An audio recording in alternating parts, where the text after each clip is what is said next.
are shows in this world that we will never fully understand, except Ghost Adventures. We have watched every episode to build our obsession, our fandom. Watching alongside each other because no one we know really gives a damn. Watching Zach and crew catch groundbreaking proof of the paranormal, inspiring us to explore our own interest in otherworldly phenomena. This is our podcast. We are Paranormal Putas.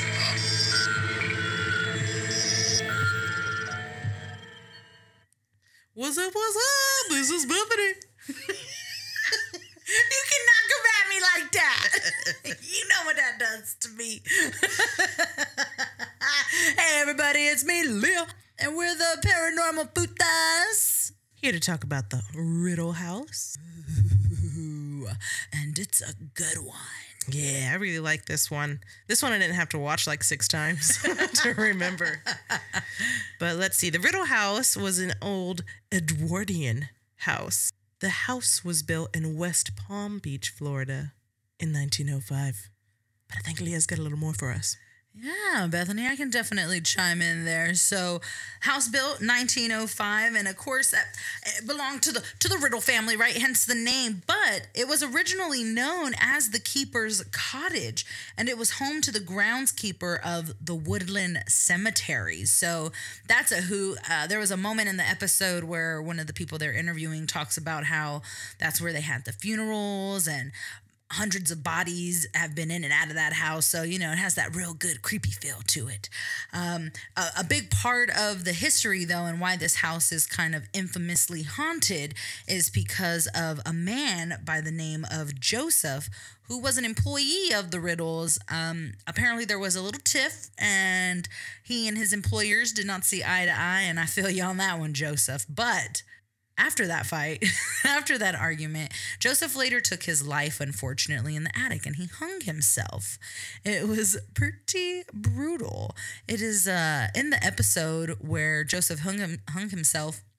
You still see the broken wood in the attic from where his body fell. And apparently in that same spot caught fire, and they still have some of the burnt wood. So, of course, with that energy of the suicide and the fire and the history of the house being a funeral home, made for all kinds of good spookies. Well, also the fact that the house was moved. So it was moved to Yesteryear Village, right? And anytime a house is renovated or moved, you stir up those ghosts. Definitely. It is not a good idea to move any of that. I mean, it's the whole poltergeist, right? You moved the headstones, but you didn't move the bodies. You cannot move these things. It disturbs the peace of the spirits. So that definitely shook a couple things up.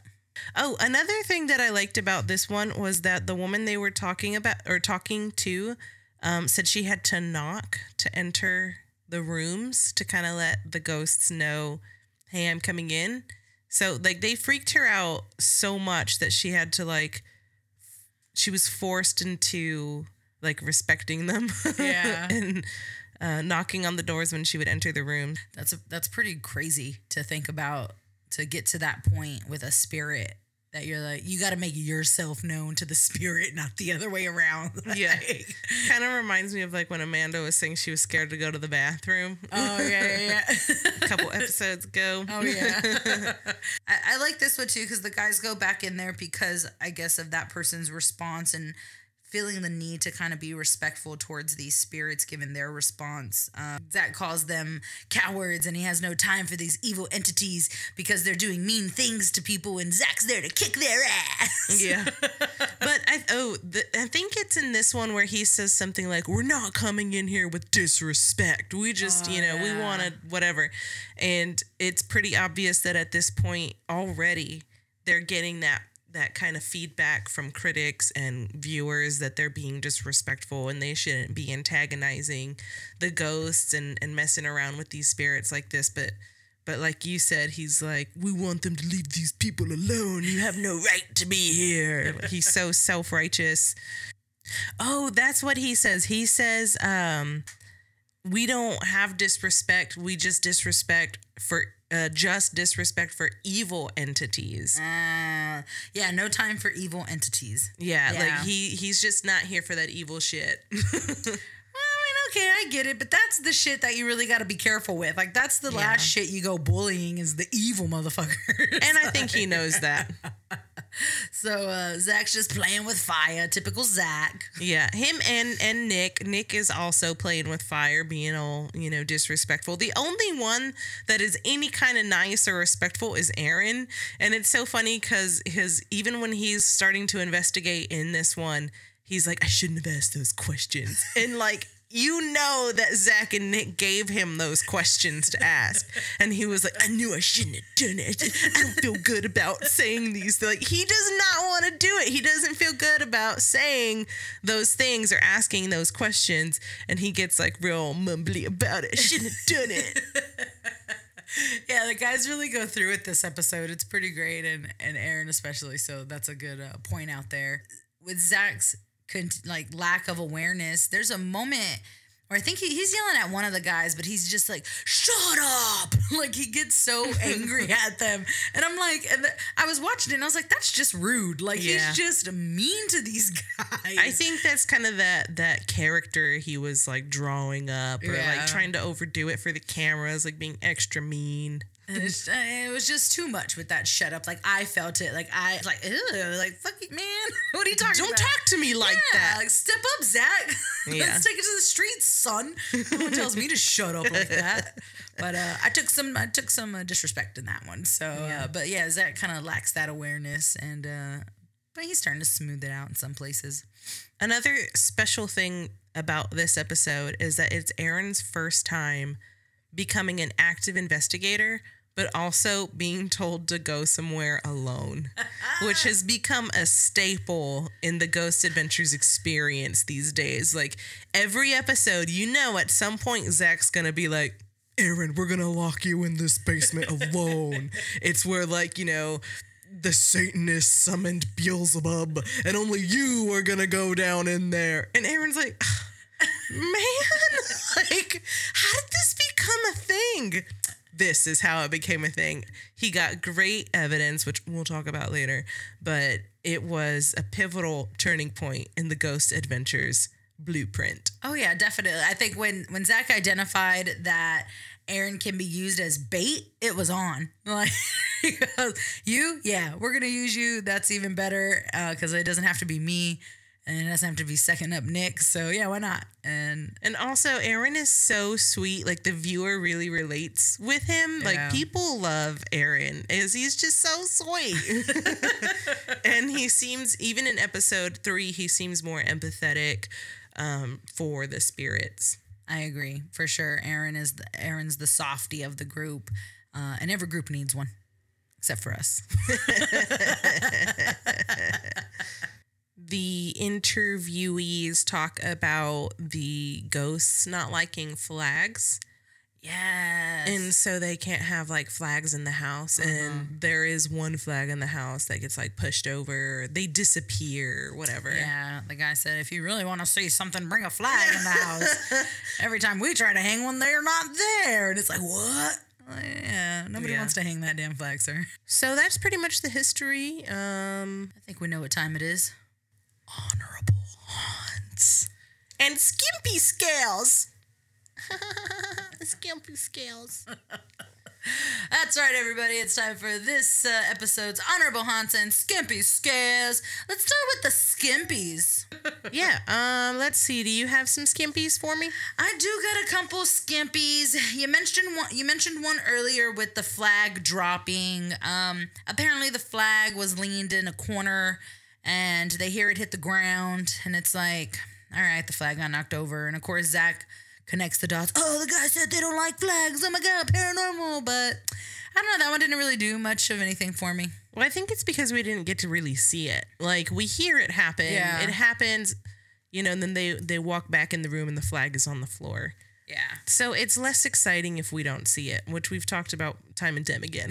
I think another one I had, they placed a 2x4 on the stairs. And this is another one of those, we hear it, we don't see it. Yeah. So then they go back to debunk it. And I mean, technically there is no way really for that piece of wood to have been kicked down a couple steps or moved a couple steps, considering everybody was downstairs. But I want to see it. So that one was kind of skimpy for me. Yeah, I had that one on my list as well. And same with the moving coats, like that little coat rack. And Zach was like, oh my God, why is it moving? And I'm like, bro, look up above you. Is there an AC vent? Because that's what it looked like to me. It looked like something was blowing in an AC vent. But if a vent wasn't on and there wasn't any fans or airflow or anything like that, then that is kind of creepy. But I would have liked them to have debunked it or gone a little further to prove that thing was moving on its own. I don't really have much else in the skimpy. I don't know. I feel like this one should be an honorable, but it wasn't a scare. It was just something Zach mentioned in regards to his fear of dolls. That's the first time we kind of hear Zach say he's horrified of dolls. He's like, evil demons, no problem. But that doll scares me to death, and I don't want to be around that doll. Yeah. And that's really cool because that kind of runs throughout some other episodes and highlights some other things that we'll eventually get to. But Zach's fear of dolls, I put it in the skimpies just because nothing really happened there. It's just more of a little highlight for me because it's a fact. It's a Zach fact. It's a Zach fact, and it comes back in other episodes. I wasn't sure if I should place this one in skimpy or, honorable. So maybe it can be our segue. But the sound in the kitchen, like Nick and Zach are chatting in some chairs in like one of the other rooms, and they hear like a bang, a calamity in the kitchen. And they go in there and they're like, it sounded like a kettle fell. Oh my God, blah, blah, blah. And, they don't really see anything askew. And we never saw anything. And there was no camera in that room. They put an X cam in that room after they hear the sound. So it was good. It was a good sound. It was a good startling crash, but it would have been cool if they had the X cam in there before that happened. Yeah. But that was when Nick and Zach were downstairs because Aaron was up in the attic. Okay. Which was my biggest honorable mention. Oh, yeah. So like you mentioned, that's a pretty solid segue. So I think to go in with some of the honorable mentions, the first one that I'll mention is the the child voice, right? Yeah. And again, with another solid EMF spike, as we've mentioned before, it's always really cool when you get that evidence in two pieces of technology, or there's two bits of the same evidence. So it's not only captured visually, but audio as well. So that one was really cool. Yeah, that one was right at the end of the episode too. Like right as the episode was ending, the credits start rolling, and then like, oh yeah, we got this children's voice, and it's like, bro, that's such a good like piece of evidence. You save it to the very last second, keep me coming back for more. That's how they do it. I know. Gotcha. Oh my God, Zach says that in this episode. He's like, that's how we get them. But it was in regards to Aaron being like, I don't like these questions. Why am I asking these questions? And like antagonizing and stuff. And Zach was like, that's how we get them. Like he has this brilliant strategy. He's just out there winging it because now he has the strategy. So we can say these things because we can tell. Exactly. But my biggest honorable mention was when Aaron was in the attic. Yes. And he's asking all those questions and stuff that he doesn't want to be asking. And in the very back corner of the room, like a bird cage. I was going to say a stack of boxes, but it was a bird cage that fell to the floor like it was pushed from behind. Yeah. But there's nothing behind the bird cage but a wall. Mm-hmm. And it's the wall where Sheila Powell, Ghost Adventure's first ever medium, said to stay away from. She was like, be careful with this window. He likes to prank people there or scare people from that window. Do me a favor, don't go near it. Yeah, no, that was a huge one, and the he, of course, being Joseph, the man that hung himself in the attic. To Bethany's point, we have our first medium on the show, Sheila Powell, and that is for sure my honorable mention for this episode. There's a moment where they're all in the attic, and she looks dead set at Aaron, and this is really what kicks off making Aaron a huge part of the investigations. Is she looks right at Aaron and says, "Oh, he really doesn't like you." You're fucking impression. And she's the best. She's like this little Southern from Florida, like she's great. But she looks right at Aaron and says, "Yeah, this man doesn't like you." So then Zach goes, "Oh, you know what that means, Aaron? You're gonna be in here by yourself tonight." And Aaron's like, "Sure, I'm down to try it." Which triggers events that change Ghost Adventures history forever. So kudos to Miss Sheila Powell for really setting off this trend of Aaron being tortured in all of these haunted locations. But yeah, going back to Aaron's part and the questions he was asking, like you said, they were very kind of Zach-esque.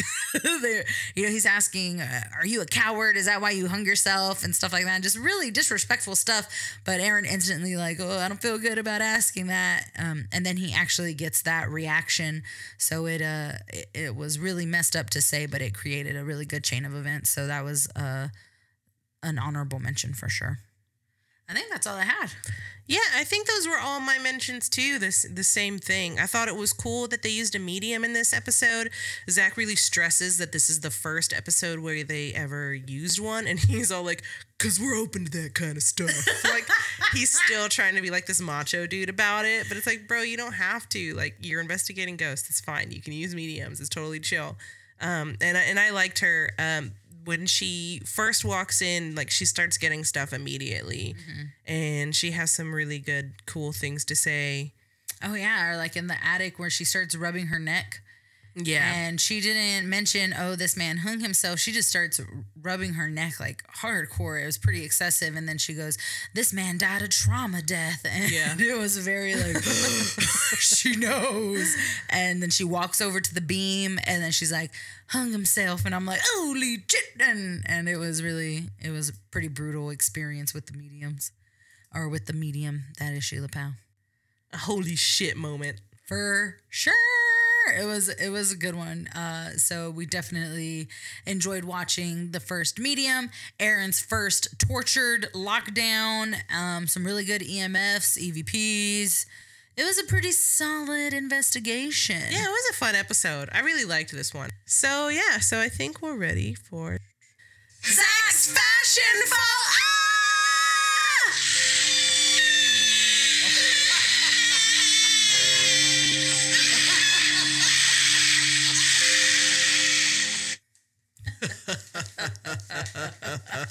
I love that dude's laugh. I'm sure he don't dress well either. For me, I didn't have too much. He's staying pretty consistent, and it's a pretty straightforward affliction shirt. We got crosses in the back, eagles on the front, rock flag eagle. Yeah, I'm not too into this one. I like the one from last episode better. Yeah, it's not as jazzy as the Red Rose first affliction tee, but it's for sure affliction. And he's still got his super glue hair. Super glued hair. And Aaron's still rocking his vest and his sickening goatee. I love that damn goatee. I'm going to be really sad once it's gone. Like, you think I'm kidding. I love that 90s alt dude BS. It's so funny. Like, everybody nowadays is all like, "Oh, emo scene," you know, like reflecting on that, like wishing like, "Oh, I wish I had done that." And I'm like, nah, bruh. I never liked it. I was never a scene kid. I was more of a Aaron's beard kind of kid. Oh, it's a top-notch beard, everybody. Top-notch beard. But yeah, I didn't really have too much outside of that for some fashion faux pas this episode. Yeah. Well, Nick's outfit definitely reminded me of like the early 2000s because he had like a striped cardigan going on and like some like baggy blue jeans. And I was like, oh man, that took me back, dude. It took me back to like high school, middle school, early. Yeah. Yeah, for sure. I forgot all about that. But yeah, he definitely looked like the 6th Backstreet Boy. Oh, yeah. Oh, yeah. But yeah, I think that was it for the fashions. Again, as always, consistent. fun. Yeah, so we have now covered the history, a little bit of the investigation, the highs and the lows, and of course the fashion. So I think maybe now it's time for an overall rating. What you giving it, Bethany? This is a hard one because I liked it. It was a lot of fun, but I feel like there wasn't a ton of really great evidence. So I'm going to rate this baby, I'll say 3.5 claws. You read my mind. Yeah, 3.5 claws. I was going to go 3.5. 3.5 claws for sure. Again, some really good evidence. Great to see the first medium, but yeah. That's really funny. This is our first time agreeing on a rating. Yeah, look at that. Look at us. It only took us 10 episodes. No, I'm kidding. Look at us growing. Growing and flowing. No, but I think that's great. And those were our overall claws for the episode. So I guess we're ready to wrap this baby up. Yeah. And as always, we're going to send you off with some love, light, and a little ritual. Hail to the guardians of the watchtowers of the east, the powers of air and invention. Hear me! I feel so much better. As I hoped you would. Thank you for that. I've forgotten everything we've just talked about. Wipe that memory clean. So maybe you'll come back next time. Oh, yeah. It'll be another one of our personal spooky stories. Once again, I'm Bethany. And I'm Leah. And we're signing off with 2 besitos From these putitos.